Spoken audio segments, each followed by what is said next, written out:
حقيقة مصر على وشك أن تشهد تغير كبير جدا في خريطتها الداخلية. الحكومة أعلنت عن إنشاء 3 محافظات جديدة، هيكون عندنا 30 محافظة بدل من 27. برضه في قرار بإعادة ترسيم الحدود بين المحافظات بما يعطي مساحات أكبر وموارد أكبر لبعض المحافظات. يا ترى تأثير هذا التقسيم الإداري على على الاهالي هيكون ايه؟ على التنميه هيكون ازاي؟ هيساهم هذا التقسيم الاداري في مزيد من التنميه والتنميه الاقتصاديه والتنميه العمرانيه في هذه المحافظات. احنا النهارده بشرفنا في استوديو صباح التحرير دكتور عماد مهنا، استاذ التخطيط والاداره وصاحب مشروع وفكره العبور الثاني اللي اعاد فيها ترسيم المحافظات. صباح الخير دكتور، منورنا في صباح التحرير. صباح التحرير. اهلا. اولا دكتور عماد، احنا عايزين نعرف اساسا فكره اعاده ترسيم الحدود بين المحافظات وخلق محافظات جديده. كيف نشأت هذه الفكره ولماذا نشأت؟ الحقيقة مبدئيا بالنسبة للتخطيط الاستراتيجي والعمراني في مصر كان بيعتمد على أساليب تقليدية وعشوائية بينتج عنها ضعف استخدام الموارد أو سوء استخدام الموارد، ضعف الدخل القومي والدخل الفردي، وكان بيأثر بشكل مباشر على رفاهية الحياة الاجتماعية بالنسبة للمواطنين لعدم استغلال كثير من الموارد المتاحة للبلد. بدأت بعد ثورة 25 يناير، أنا كنت مهاجر، وبعد ثورة 25 يناير بدأت في تخطيط بعض المشروعات اللي ممكن تخدم البلد، ولقيت إنه المخطط الأرضي هو بداية العمل لإعادة رسم شكل الاقتصاد المصري بشكل عام، وكان إعادة ترسيم المحافظات وتوزيعها على أقاليم تنموية هو البداية. احنا عندنا مشكلة أصلا في تقسيم الحدود بين المحافظات دلوقتي؟ بالظبط، احنا عندنا طبعا 27 محافظة، بنعيش على 6% من مساحة مصر، ويوجد يعني لو قلنا بعض المساحات المستغلة في الصحراء بنتكلم على حوالي 91.5% من مساحة مصر غير مستغلة. الحقيقة احنا عندنا برضو حتى من التخطيط العمراني عندنا ما يسمى بالتخطيط الحقيقي المبني على دراسات مستفيضة ومنظمة بتؤدي إلى مدن كبيرة زي ما كان عندنا في الماضي وزي ما هو موجود في كل المدن الجديدة، لكن في كتير من الأحيان كنا بنعتمد على التخطيط العشوائي والفوضى العمرانية اللي هي في النهاية لا تخلف سوى حفر وطرق مكسرة وزحام وعشوائيات. النهاردة التخطيط الاستراتيجي والعمراني بيتجه إلى رسم الحدود أولا ورسم المدن أولا، ويسمى بالتخطيط الاستباقي. احنا كنا بنعتمد في الماضي على التخطيط كرد فعل، بنشوف حركة السكان ونبتدي نعمل لهم محافظة أو مدينة طالما نقلوا فيها. التخطيط الجديد هنا بنتكلم فيما بعد ثورة 25 يناير على التخطيط الاستباقي، إن أنا بخلق المدن الجديدة، بخلق مناطق العمران، وببتدي بعد كده على دراسة برضو إن أنا أحدد كام عدد السكان اللي أنا محتاجهم، نوعية المؤهلات اللي موجودة في هذه السكان، إيه نوعية الموارد الموجودة فيها، وإيه نوعية العمالة اللي أنا محتاج أهجرها. الدراسة دي اتعملت؟ الدراسة دي معمولة في مخطط العبور الثاني بعد ثورة 25 يناير، وتم تسليمها للرئيس السيسي أيام ما كان وزير الدفاع، وتسليمها برضو لحكومة الرئيس الدكتور الببلاوي والدكتور. بس هي دراسة زي دي مش سهلة يا دكتور عماد، انك تدرس يعني مقومات المحافظات ونسب يعني عدد البطالة وعدد الشباب وما إلى ذلك من أرقام مهمة بالنسبة لأي دراسة. ازاي قمت بيها واعتمدت على ايه فيها؟ في محاور رئيسية لابد انها تتواجد في اي دراسة. المحور الاساسي الموجود في مصر هو المحور الامني، محاولة تأمين الحدود. مصر احنا بنتكلم على 1150 كيلو متر على الحدود الغربية مع ليبيا، بنتكلم على 1273 كيلو متر مع السودان، ودي كلها حدود مخترقة، وبنتكلم على 2900 كيلو متر سواحل مناطق غير مستغلة على الإطلاق. لما تيجي حضرتك تبصي على بعض المحافظات زي سينا 30 سينا الشمالية، احنا عاملين على الشاشة خريطتين، الخريطة التقسيم الحالي والتقسيم ده المرحلة الأولى. هو طبعا الفكرة كلها ان احنا نوصل في خلال ال30 سنة اللي جايين إلى 36 محافظة موزعين على 7 أقاليم. النهاردة بعض الجهات الأمنية عدلت في مخطط العبور الثاني في الخرائط لدواعي أمنية، بيتكلموا على 10 أقاليم. الفكرة كلها هو الانتشار على جميع أراضي مصر، وفي محافظات موجودة في العمق يمكن منحها واجهة بحرية لتنمية السياحة والتجارة، ومنح السكان في هذه المحافظة برضو القدرة ان هو ينوع من مصادر دخله. طب كلمنا بقى عن التقسيم اللي احنا شايفينه ده على الشاشة. ده التقسيم الموجود على الشاشة، ده التقسيم اللي عرضه الرئيس عبد الفتاح السيسي 48 ساعة قبل الصمت الانتخابي، وبتتكلم عن تقسيم مصر إلى 32 محافظة. مؤخرا الوزير عادل لبيب أعلن أنه في خلال ال 30 سنة اللي جايين هيكون عندنا 40 محافظة. فإذا هناك مجموعة من الدراسات ما زالت قائمة أنهي مناطق ممكن نقسمها. في عندنا بعض المظاهرات الموجودة في بعض الأماكن زي راس غارب، في عندهم اعتراض للانضمام لمحافظة المنيا. لو بصينا على الخريطة هنلاقي ان محافظات المنيا، اسيوط، سوهاج، وقنا. في مخطط العبور الثاني موجود محافظة غربهم شرقهم على حدود البحر على البحر الأحمر، وهي محافظة راس غارب. لكن التعدل هنا في اللجنة المشكلة من الرئيس السيسي انه يتم مد الاربع محافظات الى البحر الأحمر. يعني محافظة المنيا هتمتد من موقعها الحالي هتروح لغاية البحر الأحمر، فبالتالي مدينة راس غارب هتنضم إليها. الناس بقى معترضة، أنا كنت سمعت إنه في أسباب يعني إدارية، إنه أو أسباب بعد مكان، إنه الناس هتضطر تروح لمحافظة المنيا مقر المحافظة لتخليص إجراءات وورق ما إلى ذلك. ده هينطبق على كل المحافظات الحقيقه اللي هتمتد ناحيه البحر الاحمر. الحقيقه هو التعديل اللي تم على مخطط العبور الثاني هناك فيه بعض الاخطاء. انا اعترضت على جزئيه انه الاربع محافظات يمتدوا الى البحر الاحمر، لان دي فيها منطقه لابد من اعاده دراستها، لانها فيها بعض المشاكل الامنيه التي لابد من اعاده دراستها مره اخرى، ودي اعتقد مش هنقدر نتكلم فيها لان دي بيتم المناقشه فيها مع الجهات الامنيه. يعني ده لسه مازال في طور الدراسه، يعني مازال حق الدراسه، كان صدر بها قرار لكن في دراسات فيها الحقيقه. انا عايز اطمن الساده المشاهدين فيما يخص موضوع التنقل من اماكنهم الحاليه الى المحافظه اللي هتكون بالنسبه لهم بعيد. هي فكره اعاده ترسيم الحدود في جزء كبير منها خاص بالمحافظات، وجزء خاص بالاقاليم التنمويه، وجزء خاص باعاده هيكله الجهاز الاداري، بمعنى ان يكون هناك رئيس الوزراء بالحكومه المركزيه ومجموعه الوزراء الموجودين حاليا. بعد كده هيكون في حاكم الاقليم بيمثل رئيس الوزراء في هذا الاقليم، ويكون بدرجه وزير، ويجلس في مجلس الوزراء لمناقشه كافه الخطط الاستراتيجيه التي تمس الاقليم بتاعه. فبعد كده هيبقى في كل اقليم هيدير مجموعه من المحافظات. الوضع ده بيختلف عن الوضع الحالي في ايه؟ المحافظات حاليا ال 27 اللي احنا عايشين عليهم اللي هم 6% من مساحه مصر بيتبعوا وزاره التنميه المحليه.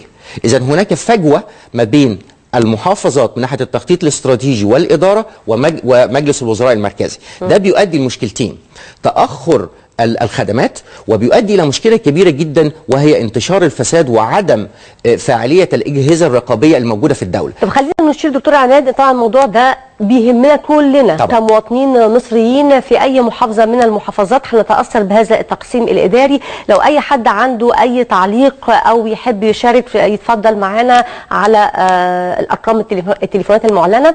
احنا بس معانا اتصال تليفوني، معانا الاستاذ وحيد من القاهره. استاذ وحيد صباح الخير. صباح الفل وصباح الخير لضيف سعادتك، صباح الخير لجميع المشاهدين، صباح الخير اللي عاملين على الكنترول قناه تحرير. شكرا. سعادتك دلوقتي الموضوع ده حصل في 2009 2010 ايام مبارك، وطبعا تغيير الحدود دي غلط في خدمات، يعني مثلا زي 6 اكتوبر كده للجيزه دي بعيده على مركز العياط، الناس ما بتعرفش تروح، كبراء السن، المرضى. فانا مش مع تغيير الحدود.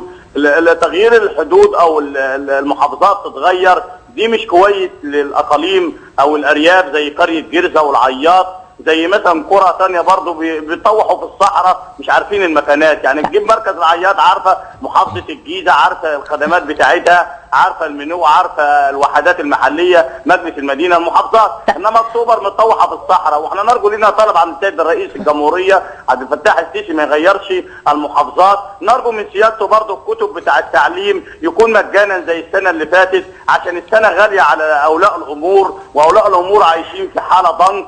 هو الحقيقه المفروض الكتب التعليم بالمجاني يا حاج وحيد، المفروض الكتب التعليم.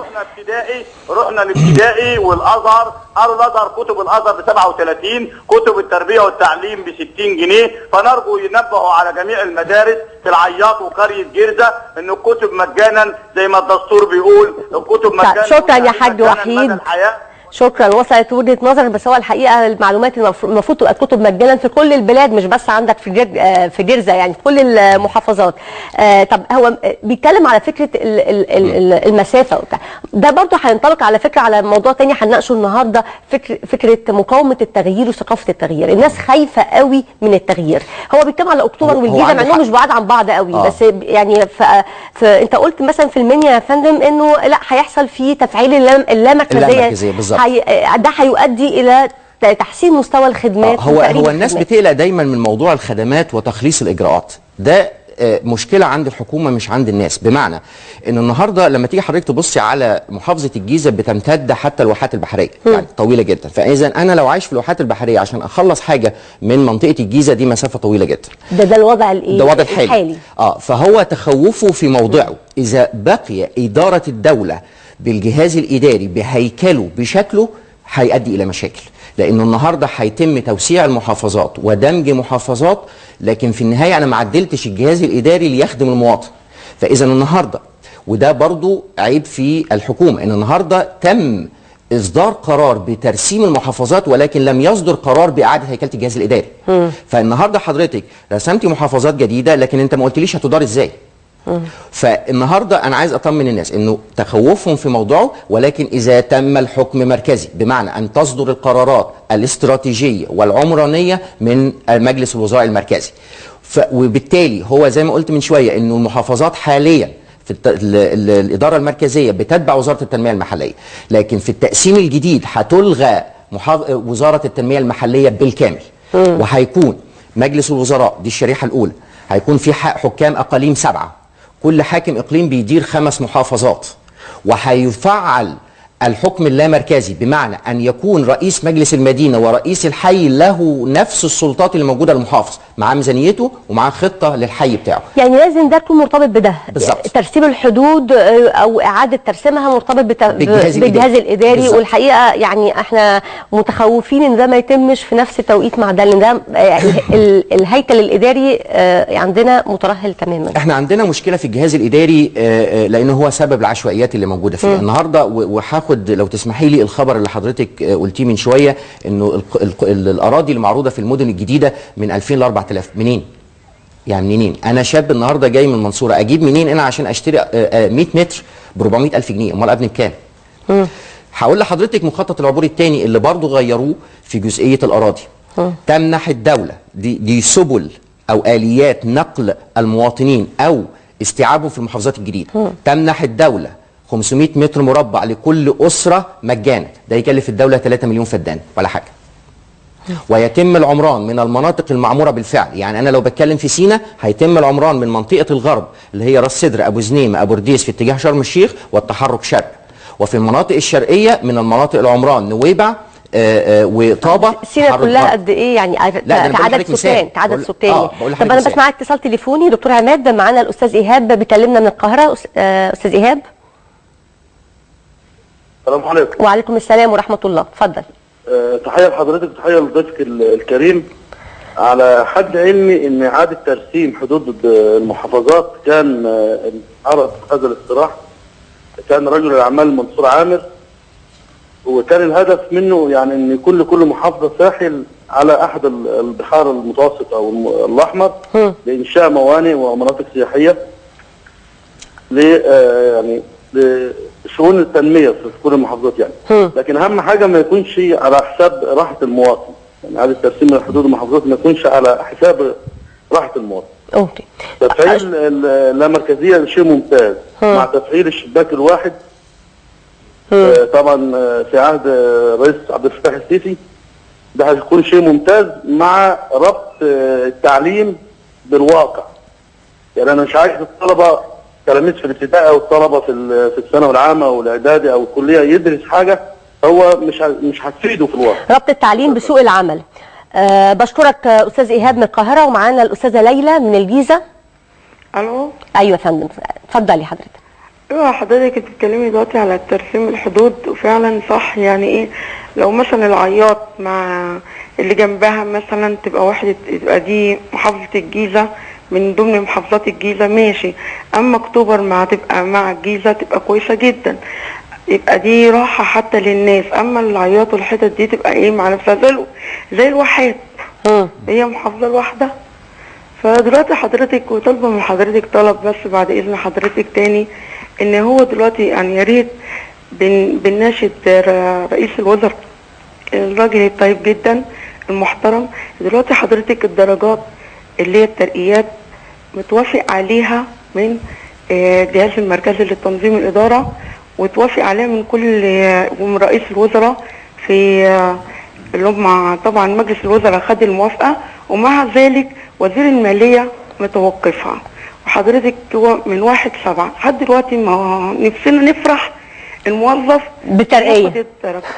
يا ريت يعني بالترقية. والله يا أستاذة ليلى في ناس عندهم رسوب وظيفي في الحكومة بالسنتين وبالثلاثة، بس يعني صوتك ايوه ده حاصل على كده حضرتك. بس اعتقد ان هو الموضوع في طور التنفيذ دلوقتي. انا بشكرك شكرا جزيلا استاذه ليلى من الجيزه.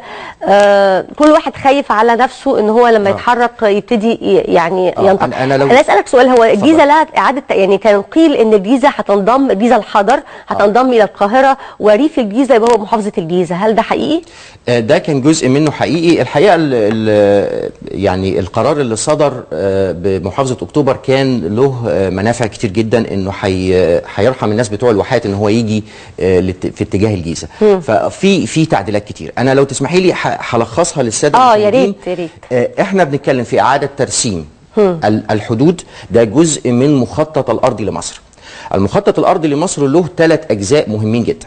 اول حاجه اعاده ترسيم المحافظات والاقاليم بتقسيم مصر الى 7 اقاليم، كل اقليم يدير 5 محافظات، ولكل اقليم ولكل محافظه خطه 10 سنين، ودي موجوده في العبور الثاني وعلى مكتب الرئيس السيسي. رقم 1. ليه انا عاوز اقسم؟ استغلال كافه الموارد المتاحه للدوله في كافه المحافظات، اعطاء فرص للمواطنين للتحرك واستغلال كافه الموارد لزياده دخلهم. النقطة الثالثة وهو جعل كل محافظة تساهم بما لديها من موارد متخصصة في المخطط القومي لإنعاش الاقتصاد المصري. في مناطق فيها غاز، هاخد الغاز أوديه مناطق صناعية، أخد المناطق الصناعية أوديها مناطق تجارية عشان تتصدر، فهيكون في الاعتماد المتبادل على هذه المحافظات. المحافظات الكبيرة كان بيصعب فيها التنمية، زي الوادي الجديد بنتكلم على 44.1%، يعني بنتكلم على نص مصر تقريبا. فانا لما اقسمها الى محافظات هقدر يبقى انا كمحافظ النهارده عندي منطقه اصغر اقدر اديرها وانمي. طب ما تقول للساده المشاهدين دكتور عماد التقسيم الجديد هيكون شكله ايه؟ يعني احنا هنشعر بيه ازاي في مصر؟ حاضر، هكمل بس النقطه دي وهقول لحضرتك. الجزئيه الثانيه اللي هي حضرتك كنت بتتكلم فيها يرتبط مع اعاده الترسيم، اعاده هيكله الجهاز الاداري. طيب الجهاز الاداري بنتكلم عن ايه؟ بنتكلم عن 3 نقط. النقطه الاولى هي البشر، اللوائح، المؤسسات. البشر هنا بنتعامل مع اشخاص اللي مش مدرب لازم ادربه، يبقى اذا في هيكون فتره تدريب، وموجود في مخطط العبور الثاني برنامج تدريب، وهيتم التخلص من الفساد نهائيا في فتره 2 تدريب ثم تقييم ثم اخراج من الوظيفه بالكامل، وهتلغى الدرجات الوظيفيه. طيب الجزء الثاني هو المؤسسات، زي ما حضرتك اشرتي من شويه انه في ترهل في المؤسسات، لان هذه المؤسسات قديمه ولا تتناسب مع الشكل الجديد لمصر في القرن ال21. يبقى اعاده هيكله المؤسسات، إعادة تشكيل اللوائح والقوانين التي تدير بها هذه المؤسسات. يبقى البشر، المؤسسات، اللوائح. آخر جزئية بقى عملية التوطين. طب أنا النهاردة هتحرك إزاي؟ في مراحل ممكن قبل ما نبدأ مرحلة التوطين ناخد اتصال تليفوني. معانا صوت من البحر الأحمر. جميل. الأستاذ ألفي بيكلمنا من البحر الأحمر. أستاذ ألفي تحياتنا ليك. ممكن توطي التلفزيون من فضلك؟ ايوه انا ارفن من راس غارب. من راس غارب. ها انتوا اللي عندكم المشكله، كنتوا متضايقين. مشكله الترسيم احنا دلوقتي عشان نبقى طبعا محافظه المنيا، بين المنيا ل 240 كيلو. 240 كيلو من راس غارب لمحافظه المنيا. ايوه. وبعدين طبيعه غارب نفسها اصلا مدينه بتروليه، يعني مش هقول لحضرتك يعني، بعدين مرتبطين طول عمرنا مع محافظه البحر الاحمر، يعني مش ما نعرفش حاجه عن المنيا. طب دي حاجه بينك وبين البحر الاحمر قد ايه؟ 150 كيلو بين الغردقه. الغردقه 150 كيلو، ما انت برضو عندك مساحات كبيره قوي. وبعدين لما تبص عليها اصلا كلها راس غارب كلها قبائل، او محافظه البحر الاحمر كلها قبائل، ده كده هتعمل تفرقه جامده. ليه هتعمل تفرقه؟ ما تعرفين برضه لان احنا يعني مؤاخذه اغلبيتنا في تبع محافظه جنة، واغلبيتنا برضه عايشين في راس غارب طول عمرنا. المنيا ايه عشان انا اعرف؟ ما حدش يعرف حاجه عن المنيا. انت اقرب مدينه ليك ايه يا حاج ألفي؟ الغردقه. الغردقه 150 كيلو، دي هي اقرب مدينه ليك. كيلو. طيب احنا بنشكرك شكرا جزيلا. بص، هو الحقيقه يعني هو كلام منطقي، يعني صحيح. انت بتتكلم على ان انا هبقى المحافظه اللي انا بنتمي اليها 240 كيلو عشان اروحها لاي سبب من الاسباب. صحيح. ان شاء الله لو اتزنقت مره مضطره ان انا اروح برضو مسافه. وفكره التعامل السكاني ان انا هنتمي لمكان ماليش فيه بذور، ماليش فيه اصل، ماليش فيه عيله. ف يعني دي مشاكل تؤخذ في الاعتبار. نبرات صوته كمان بتوحي بالجزء اللي انا قلت ان انا معترض عليه، ان الاربع محافظات دول يتم سحبهم للبحر الاحمر. فدي جزئيه الحقيقه هي الناس ما بتقدرش تتكلم فيها، في ناس كتير اوير بيها لكن ما بيقدرش يتكلموا فيها. فموضوع التوطين ان انا طب يعني هو انا بس عشان نطلع قبل ما نطلع من نقطه البحر الاحمر، هل في اتجاه انه يعاد النظر في مساله انضمام مدينه راس غارب تحديدا؟ بالظبط. احنا عندنا دلوقتي مشكلتين اساسيتين، مشكله راس غارب ومشكله النوبه. النوبه طبعا في المخطط العبوري الثاني موجود لهم محافظه جنوب بحيرات ناصر في المنطقه اللي هم هجروا منها قبل كده على الناحيه الشرقيه. برضو عندهم مشاكل ان هم يبقوا تابعين لاسوان، لان اسوان في التقسيم الجديد طبعا هشرح لحضرتك زي ما حضرتك طلبتي انها تم ضم اسوان من النيل حتى البحر الاحمر، فدي مساحه 122 الف كيلومتر مربع، فما عملناش حاجه برضو. المشكله الثانيه هي مشكله راس غارب. الحقيقه عشان اجاوب على سؤال حضرتك، شكل التقسيم هيبقى ايه؟ الحقيقه هي الفكره كلها انه انا اساهم في استغلال كافه الموارد.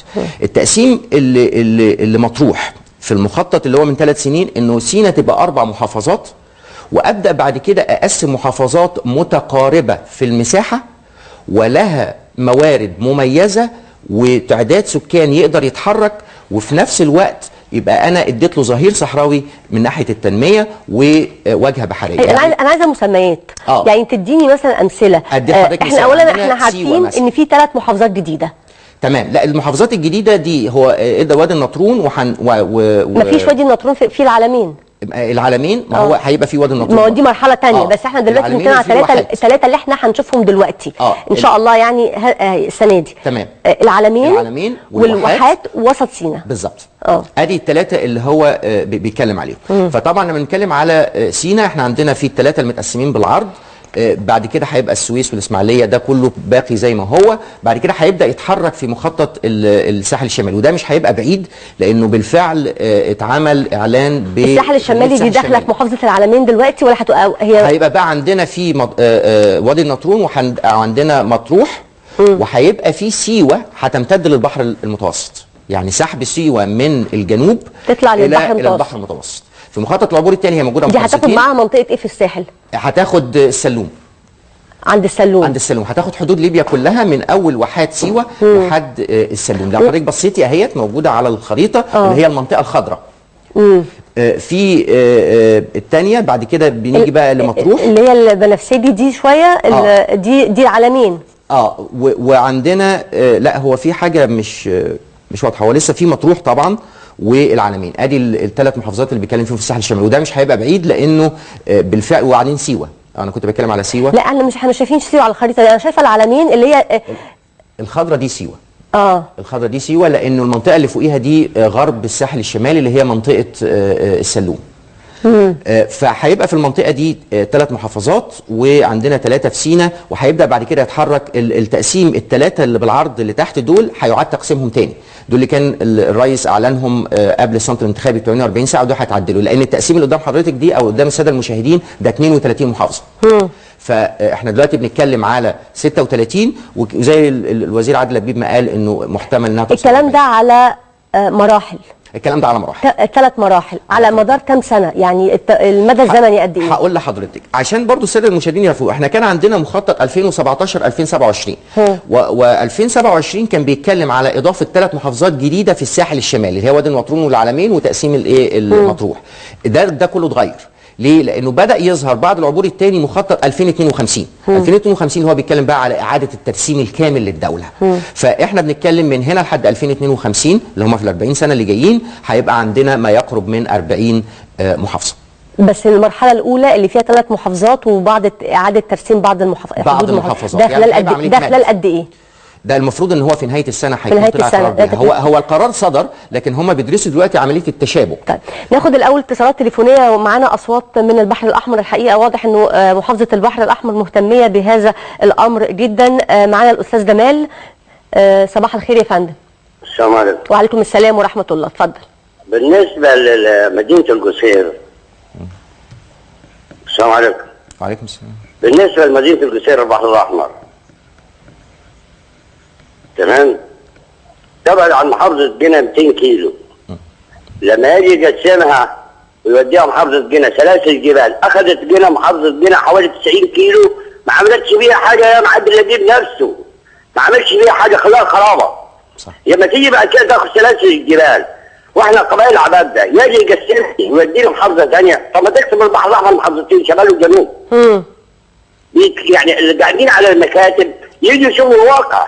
يعني انت يا حاج جمال شايف انه تقسيم المحافظه شمال وجنوب اوقع، يعني افضل لاهالي المحافظه. احسن من هو يوديني محافظه قنا ويودي جزء محافظه سوهاج. طبعا ده يؤخذ في الاعتبار طبعا، ويقسم البحر الاحمر. ليه صوته بيقسمها؟ ده يؤخذ في الاعتبار لانه اراء الناس مهم جدا في مثل هذا التقسيم. طب احنا هناخد الاول معانا اللواء بدر طنطاوي محافظ مطروح بينضم الينا على الهاتف. سياده اللواء صباح الخير يا فندم. طب احنا للاسف فقدنا الاتصال مع سياده اللواء، هنحاول نتصل بيه مره ثانيه. معانا اتصال ثاني من راس غارب، معانا من هناك الاستاذ سيد بيكلمنا. الو. ايوه يا فندم. السلام عليكم. وعليكم السلام ورحمه الله. انا بدي امر بوجه لحضرتك جزيل الشكر والتقدير على جميع الحلول والمقترحات اللي بتقدموها في البرنامج. بالنسبه لراس غارب، انا مش عارف ايه الحكمه في ضمها للمنيا. يعني اضرار ضم راس غارب للمنيا، الاضرار اكثر من نفع. يعني انا كاداره تعليميه مثلا عشان اجيب امتحاناتي اجيبها من المنيا، هنغير جميع البطاقات ونخليها المنيا. مفيش اي حكمه. يعني لو في اي مشروع ليه ما يتعملش في راس غارب؟ ولا الاهالي في راس غارب ما يستاهلوش المشروع يقام في راس غارب نفسها؟ لا. وبعد نزل الغردقه 150 كيلو، ساعه بكون في الغردقه، اكون 5 ساعات للمنيا. لا مش 5 ساعات قوي، يعني 240 كيلو مش 5 ساعات، بس هي برضو ابعد. يعني احنا بنشكرك. طبعا الاضرار كتيره خالص. يعني شكرا يا استاذ سيد. هو واضح طبعا يعني مفهوم انه اهالي راس غارب كلهم متضررين من هذا التقسيم. هم الحقيقه بس فكره تقسيم شمال وجنوب يعني البحر الاحمر دي برضو فكره هي بالفعل 3 محافظات كانت وارده كمان قبل كده، اتكلموا عنها زمان. بالظبط. هي لانه طبعا دخول حلايب وشلاتين. انا الحاج بدوي اللي هو الاتصال اللي قبل اللي فات، اعتقد يعني انا مش متذكر الاسم، لكن اسمحي لي اقول له انه عنده رؤيه ثاقبه. يعني موضوع الجبال بالنسبه بين القصير جمال عندنا مشكله للاسف. المسؤولين احيانا ما بيسمعوش القصه دي. البحر الاحمر مقسمه في مخطط العبور الثاني 3 محافظات بالفعل. طولي منطقه راس غارب، منطقه الغردقه والقصير، والمنطقه اللي تحت اللي هي مرسى علم وتاخد معاها حلايب وشلاتين. ادي ال3 محافظات اللي موجودين. ده طب انت ليه النهارده بتقسم تاخد حته من الغردقه وتحطها مع المنيا، وبعد كام سنه او بعد فتره هتعيد التقسيم تاني وتاخدها تقسيم طولي؟ ما هو لو ده اتعملت من الاول من بقول لحضرتك هم عدلوا على الخرايط اللي انا اتقدمت بيها. فانا ليا اعتراض زي المشاهدين بالظبط انه منطقه البحر الاحمر لا يجوز ضمها لوسط الصعيد. سؤال بيطرح نفسه مهم جدا. احنا بنتكلم على اعاده الترسيم وخلق 3 محافظات قبل نهايه العام ان شاء الله. ده علاقته ايه بالانتخابات؟ يعني احنا عندنا انتخابات برلمانيه جايه، الاصوات الانتخابيه دي هتتقسم ازاي؟ واعضاء البرلمان هيتوزعوا ازاي وفقا لهذا التقسيم؟ هو طبعا الكوتا اللي محطوطه الموزعه على المحافظات دلوقتي بتتم على حسب تعداد السكان. فلو ادي لحضرتك بس فكره على تعداد السكان اللي موجود عندنا دلوقتي، احنا بنتكلم على 99% بالوادي الجديد والدلتا، و3.5% في المناطق الساحليه. فعايزين نقول انه هتبقى الكوتا برضو الدلتا هتاخد نصيب الاسد بالنسبه للمحافظات اللي موجوده فيها. يعني هنتكلم عن 5 و6 بالنسبه لكل محافظه. المحافظات زي سينا كان موجود فيها 1، اعتقد دلوقتي هتبقى مثلا 2 على كل محافظه. ولو تفتكر حضرتك برضو في الدستور اتعدل اعضاء مجلس الشعب، اتعدل بناء على الخريطه الحاليه، بيتعدل بناء على الخريطه الحاليه، لكن ما بتعدلش بناء على هذا التعديل المقترح دلوقتي. لا يفرض الدستور، لا يفرض القواعد، ما يفرض القواعد هو القانون. فاذا الدستور ممكن يقول لي انا مجلس الشعب عندك هيبقى 600، لكن توزيع ال 600 ده بيبقى بقانون الانتخابات. طب احنا لازم نرجع لمساله الانتخابات دي تاني. معانا اتصال تليفوني اخر من مدينه راس غارب، الاستاذ سمير معانا على الخط. اتفضل يا فندم. وطي التلفزيون من فضلك. صباح النور، وطي التلفزيون لو سمحت. حاضر يا فندم. اتفضل. معاكي سمير طلب من راس غارب. اتفضل يا استاذ سمير. يا ريت والنبي معلش عشان بسرعه ما اعطلكيش، يا ريت والنبي عادل لبيب يشوف له مصلحه غير تقسيم البحر الاحمر، والا هنعمل مشاكل معاه. واحنا عايزين نتعاون مع سياده المشير الفريق السيسي، مش نقف يعني ممكن نبقى نيجاتيف كده، ما يصحش البحر الاحمر بالذات. بس يا استاذ سمير احقاقا للحق، الموضوع لا يتعلق بس باللواء عادل لبيب، مش عادل لبيب هو مش هو المسؤول الوحيد عن هذا المقترح يعني. لا، وبعدين حضرتك في نقطه احنا موافقين عليها، يا يقسم المحافظه شمال شماليه وجنوبيه، او عايز يجيب المنيا ناحيتنا يدي لها 100 كيلو هم يزرعوا وبتاع. احنا بنمتد طوليا من الزعفرانه الى حلايب وشلاتين، احنا ما بنتجهش لناحيه النيل. يجيبوا لنا مصلحه كده لو سمحتوا، والا هنعمل مشاكل معاهم. طيب احنا بنشكرك يا استاذ سمير. بينضم الينا ايضا من البحر الاحمر الاستاذ محمد. اتفضل يا استاذ محمد. وطي التلفزيون من فضلك. محمد عبده حمدان، البحر الاحمر. لا يا فندم. وطي التلفزيون لو سمحت. حاضر. ايوه يا فندم، البحر الاحمر. احنا صدمنا بهذا التقسيم الغريب. ان تقسم المحافظه وتقزم وتختصر وتشتت مدنها الى محافظات اخرى بعيده عنها كل البعد في المسافات والطباع والعادات والتقاليد. في قرارات جمهورية سابقة بتعديلات في حدود الإدارية مع البحر الأحمر محافظات الصعيد. بموجب هذه القرارات حصلت محافظات الصعيد من بني سويف حتى أسوان على ظهير صحراوي ضخم متوسطه 70 كيلو باتجاه البحر الأحمر. بالنسبة لقنا حصلت على 88 كيلو على طريق القصير قفط، و68 كيلو على طريق قنا سفاجة. ماذا تم في هذه الأراضي؟ أرجو من الحكومة أن تشكل لجنة بمراجعة هذه الأراضي التي خصصت لمحافظات الصعيد، وهل تم تنميتها فعلا زراعيا وصناعيا وسياحيا. أضرب مثال على طريق القصير قف 88 كيلو شملت قرية اسمها قرية وادي اللقيطة، سلمتها محافظة البحر الأحمر إلى قنا في 95. سلمتها قرية المتكاملة 84 بيت ريفي ومدرسة ومقر وحدة محلية. الآن للأسف الشديد هقول هذه الكلمة خرابة. طب أستاذ محمد اسمح لي بالمعنى الصحيح في هذه الأراضي أطرح عليك زراعة ولا صناعة. اسمح لي أطرح عليك سؤال. لو كان لا نلت أن تكون تقسيم محافظة شمال وجنوب. طب اسمح لي أطرح عليك سؤال يا أستاذ محمد للحفاظ على هوية هذه المحافظة. طب أطرح على حضرتك سؤال. طبعا لك وجهة نظر سليمة في مسألة عدم تنمية أراضي تم إضافتها سابقا إلى هذه المحافظات. هل برأيك وجود يعني منفذ بحري لبعض محافظات الصعيد قد يعطيها فرصة لتنمية عمرانية وسياحية أفضل، ولا ده لا يفيدها؟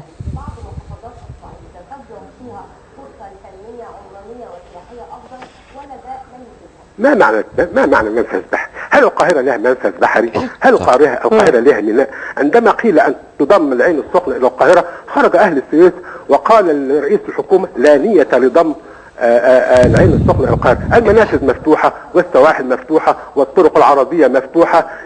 نتمنى أن تكون ما سمعناش إن في شحنة بصل ولا بطاطس جاية من سوهاج أو إن ورجعت تاني. ثم ان المواني ملك الهيئه العامه للمواني البحر الاحمر وليس المحليات او المحافظات. ابناء الصعيد موجودين في مدن المحافظه بالكامل من حلايب حتى راس غارب مفتوحه. من 100 سنه كان في صناعه وتعديل في القطاع الجنوبي، استخراج خام الفوسفات والبترول في القطاع الشمالي، ونزحوا اهل الصعيد وهم الذين كونوا البنيه الاساسيه والعمرانيه للمحافظه. ما حدش قال لا اعمل مشروعات في داخل المحافظه والناس تيجي. طب انا بشكرك يا استاذ محمد على هذه المداخله القيمه. بعيده عن الطباع والتقاليد شكرا جزيلا استاذ محمد عبده. الحقيقه عنده وجهه نظر الحقيقه طبعا سليمه، ويعني عشان كده الناس مهتمه انها تقول رايها، ومهم ان هو يؤخذ راي الناس ويكون في حوار مجتمعي لهذا الطرح. هو بيقال ان في حوار مجتمعي، الحقيقه ما شفناهوش، لانه طبعا بتصدر القرارات، لان حضرتك تبصي على فتره الانتخابات لحد النهارده، احنا في خلال شهر ونص تم طرح 3 مشروعات قوميه، ما كانش في مشاورات مجتمعيه. الحقيقه التخوف من المشاهدين في منطقه البحر الاحمر عندهم في حق، المسافات بعيده جدا، ولن تمنح الصعيد اي ميزه الخروج للبحر، ولن تمنح اهالي البحر الاحمر اي ميزه الخروج الى الداخل. طيب انقل لنا وجهه النظر اللي قيلت لما تم تعديل المخطط وعمل يعني امتداد عمراني ناحيه البحر ناحيه الشرق لمحافظات الصعيد، كان ايه الهدف من ده؟ هي كانت جمله واحده، قالوا لي خليك في نفسك. قالوا لي خليك في نفسك. أنا بقول على الهواء.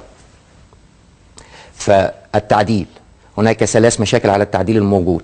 نقل العين السخنة إلى القاهرة سيسبب مشاكل وليس أمنيا صحيح. بس مسألة العين السخنة دي أعتقد أنها حسمت. يعني منطقة راس غارب ضمها إلى المنيا ومد محافظات الصعيد، المنيا، أسيوط، قنا، سوهاج، خطر على الأمن القومي. منطقة النوبة من حق النوبيين الحصول على محافظة وهي موجودة داخل مصر ولا تسبب أي تهديد. المنطقة الرابعة هي مناطق حلايب وشلاتين، لابد من الاتجاه إلى مناطق حلايب وشلاتين إن احنا نبدأ نضمها لمحافظات أقرب ليها. أرجع تاني مسألة الانتخابات، لأنه انتخابات البرلمانية خلال عدة أشهر، مسألة إن لجنة الانتخابات لازم تحدد تحط قانون الانتخابات وتعمل تقسيم للدوائر، وده إزاي نعمل تقسيم للدوائر احنا أصلا مش بنفكر نعدل المحافظات، وبعدين اقرار مثل هذا التخطيط قبل ما يكون في اي مجالس منتخبه سواء مجالس محليه او برلمان ومجلس الشعب. ده يتم ازاي في ظل عدم وجود هذه الاليات؟ كلام حضرتك مظبوط جدا من ناحيه حتى الاقرار النهائي بتعديل المحافظات واضافه محافظات جديده وحتى تحرك العاصمه لابد من موافقه مجلس الشعب. فتوقع حضرتك سليم 100% انه هيكون هناك مشاكل في ناحيه الاقرار مجلس الشعب لما نيجي بقى المشروعات القوميه دي اقرارها. عشان كده بيتم اصدار مجموعه من القرارات بشكل سريع. طيب معنا اتصال تليفوني يا دكتور عماد، معنا الاستاذ محمد من الوادي الجديد، محافظه اخرى حدوديه وكبيره ومساحتها رهيبه. يعني استاذ محمد فقدنا الاتصال معاه، بس هو الحقيقه كان صوت مهم من الوادي الجديد، لان الوادي الجديد مساحه متراميه الاطراف واعاده تقسيمها اعتقد ان هو لازم يكون في وجهه نظر. لما نزلت الوادي الجديد هقول لحضرتك كتير من الحاجات اللي هم بيشتكوا منها. لما نزلت في الدراسه لمنطقه الوادي الجديد بيشتكي اهالي الداخله والمحافظه والاماكن الصغيره من انه التمويل باكمله للمحافظه بيصب في الفرافره وبعدين بتيجي بعدها الخارجه. فزي ما حضرتك بتشوفي في التخطيط العشوائي اي ميزانيه بتيجي بيروح حاططها في العاصمه والباقي مفيش. ده صرف صحي، ميه، كهرباء الى اخره، فالناس عندها مشاكل. فالنهارده لما تيجي انت تنقله لمكان تاني هيبقى منقول كقريه ما فيهاش اي خدمات الى منطقه صحراويه، ده انت سوقت من حياته. فالناس عندهم اعتراضات من ناحيه الحته دي. هيكون تقسيمها ازاي الوادي الجديد؟ هو لو حضرتك ترجع الخريطه، هو الرئيس السيسي اتكلم على 3 محافظات بالعرض. ده في اللي اعلنه قبل الانتخابات. النهارده التقسيم العبوري الثاني 7 محافظات، هي ال5 واحات وضرب ال40 وتوشكا. التقسيم اللي بيتكلموا عليه دلوقتي هو 5 محافظات، هيتم الخارجه والداخله محافظه واحده، وفي الفرافره والبحريه هتبقى تبع المحافظات الشماليه كجزء من اللي بتقولوا ده لسه في مراحل ثانيه. لا بس الخريطه محطوطه. الخريطه محطوطه، الخريطه انه 3 محافظات حاليا اللي هي كانت معروضه على الشاشه.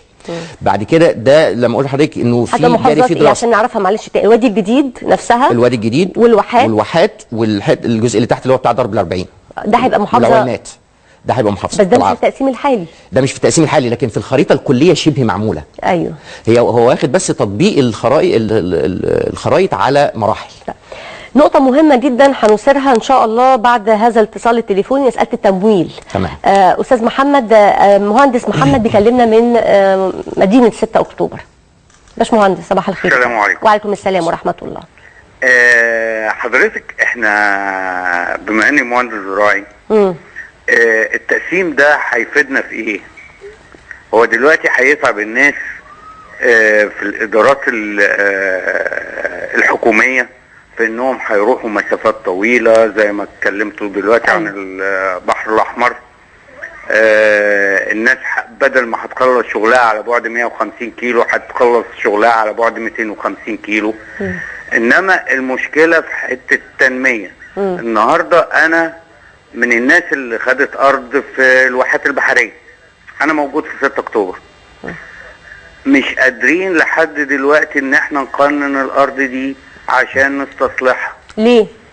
ايه هيفيدنا بقى تقسيم المحافظات ده في ان الناس تعمل تنميه بعيدا عن الدوله؟ ليه مش عارف تقنن الارض؟ لا، ليه مش عارف تقنن الارض يا باشمهندس؟ ليه مش عارف تقنن الارض؟ علاقه ده ايه بالتقسيم الاداري؟ ما يعني هل التقسيم الاداري هينفعني؟ يعني تسال سؤال، يعني هل التقسيم هينفعني؟ طب هل انا كمصري من محافظه الجيزه ليس لي الحق في ان انا استصلح ارض في حته مش موجود فيها بشر كتير، اخرج من الزحمه بتاعت الجيزه، اروح الواحات، بس اروح على اساس مش الدوله ممكن تسحب مني الارض بعد فتره؟ بينك وبين الواحات قد ايه وقت؟ هم 350 كيلو. انما انا مستعد ان انا اروح هناك لو الارض قننت بالنسبه لي. طب بشكرك مهندس محمد. يعني انا برضو مساله تقنين الاراضي، هو بيتكلم عن التنميه الزراعيه عموما. يعني كلمنا الاول عن فايده التقسيم في مجال التنميه، ازاي هيتم تنميه، ومساله تقنين الاراضي بالنسبه له هيكون ازاي؟ هتكلم على جزئيه الاراضي. من ناحيه التنميه احنا بنتكلم على تجاره، صناعه، سياحه. من ناحيه التنميه، وده هيجاوب على سؤاله برضه من ناحيه تقنين الاراضي. مشكله الواحات البحريه انها بعيد عن الجيزه. مشكله الواحات الصغيره الثانيه انها بعيد عن مركز صنع القرار في الوادي الجديد، فاذا ما فيش اهتمام بيها. لكن النهارده مع اعاده التقسيم هتبقى المنطقه اللي هو فيها دي هتبقى لها محافظه مستقله بمجلس محلي مستقل، فهيقدر يحصل على خدماته اسرع. دي الميزه بالنسبه له. من ناحيه التنميه زي ما قلنا، اول حاجه اعاده توزيع الجهاز الاداري. احنا عندنا في الجهاز الاداري 6 مليون ونص، مصر لا تحتاج اكثر من 2.9. فاذا احنا عندنا 3 مليون و6 في الجهاز الاداري بطاله مقنعه يفسدون عمل اللي بيعملوه 2.9 ويبطئ الإجراءات. الجزئية الثانية استغلال كافة الموارد الموجودة فيها، لأنه هنا بقى في جزء من الجهاز الإداري قريب إلى هذه الموارد فيقدر يستغلها. عملية تسكين المواطنين، ودي برضه سؤال المستمع الكريم، انه النهارده طب انا عندي الاستعداد ان انا اروح الواحات البحريه، هي ايه؟ هتديني مزايا ايه؟ ما هي دي بقى بالظبط الخطه اللي محطوط فيها عمليه توطين المواطنين في المحافظات الجديده. مش هيساعد فيها ان انا ابيع له المتر ب 2000 جنيه. ده انا عاوز اديها له ببلاش واقنن للسيد المحترم ارضه حتى على نفقه الدوله، بحيث ان انا اساعد الناس تخرج، لان هو عاوز يخرج. النقطة المهمة في كل ده اللي أكيد سؤال منطقي، يعني منين الفلوس؟ التمويل. احنا بنتكلم دلوقتي عندنا أزمة في مصر، وعندنا بنجمع فلوس علشان مشروع قومي، وعندنا يعني أزمة في الكهرباء، ففي عندنا أزمات مالية شديدة. خلق يعني محافظات جديدة، ده بعدين محافظات مش سهلة. يعني وسط سينا ده دي صحراء. أيوة. العلمين دي كلها ألغام، عندنا حوالي 20 مليون لغم. الواحات برضو مساحات واسعة. احنا عايزين بقى يعني بنية أساسية، وعايزين ديوان عام محافظة، وعايزين موظفين، وعايزين يعني حاجات كتير قوي. التمويل كل ده منين؟ أقول لحضرتك، مصر ما عندهاش مشكلة اقتصادية ولا مشكلة تمويل. مصر المشكلة التي يتم عرضها على المواطنين هي مشكلة تمويل واقتصاد رسمي، بمعنى الفلوس اللي موجودة في البنوك، الفلوس اللي موجوده في الشركات بالشركات المسجله بالعماله المسجله. انا عندي الاقتصاد غير الرسمي زي الباعة الجائلين. هذا الاقتصاد حجم التداول فيه سنويا 1 تريليون جنيه. حجم الايداعات في البنوك حاليا 1.2 تريليون جنيه في البنوك المصريه حاليا. اذا الفلوس موجوده. يعني اعاده توزيع الفلوس. اعاده توزيع الفلوس. طيب عشان احنا خلاص وصلنا لنهايه الفقره، عايز اختم مع حضرتك دكتور عماد بمساله يعني التوقيت الزمني لهذا المشروع. نتكلم في خلال كم شهر لتنفيذ المرحله الاولى، هل احنا ان شاء الله باذن الله ممكن يعني المشروع يتم على اكمل وجه في هذا التوقيت، ولا ممكن تقابله عقبات؟ على نهايه السنه بالتاكيد هيكون الثلاث محافظات دول تم الانتهاء منهم بالفعل. هم بيدرسوا حاليا عمليه التشابك بين المراكز والقرى والحاجات دي ففي نهايه السنه. انا عايز بس اطمن حضرتك واطمن الساده المشاهدين انه عمليه التقسيم مش هتستنزف فلوس كتير جدا في الاول، لانه هيتم التحرك من العمران. فانا عندي في بالنسبه لوسط سيناء عندي في عمران في الغرب وعمران في الشرق، انا هتحرك منه، مش هاجي في نص الصحراء واحط الناس، فهي هتاخد وقت بهذا الشكل. لكن الفكره كلها ان احنا نحط سيناء. واخيرا من الناحيه او الميزه الكبرى لعمليات التقسيم هو حمايه الحدود المصريه وخلق ما يسمى بدروع بشريه في نقاط مختلفه على حدود مصر الشرقيه والشماليه والغربيه والجنوبيه لحمايه امن مصر والامن. وممكن نختم ونقول برضو ان كان المشروع ده هو لخدمه الوطن وخدمه المصريين، فلا بد ايضا ان يؤخذ راي المصريين طبعا. في بعض يعني البلاد حتى اللي هم عندهم يعني تضرر من هذا التقسيم، ومراعاه البعد الاجتماعي ومراعاه يعني راحه الناس في هذه الاماكن عشان الناس تكون مرتاحه انه في الاخر ده مشروع لينا كلنا. انا في نهايه اللقاء بشكرك شكرا جزيلا دكتور عماد مهنا، استاذ التخطيط الاستراتيجي والاداره وصاحب مشروع فكره العبور الثاني التي اعاد فيها رسم المحافظات. شكرا لكم، وما زلنا متواصلين معاكم في صباح التحرير، انتظرونا بعد الفاصل.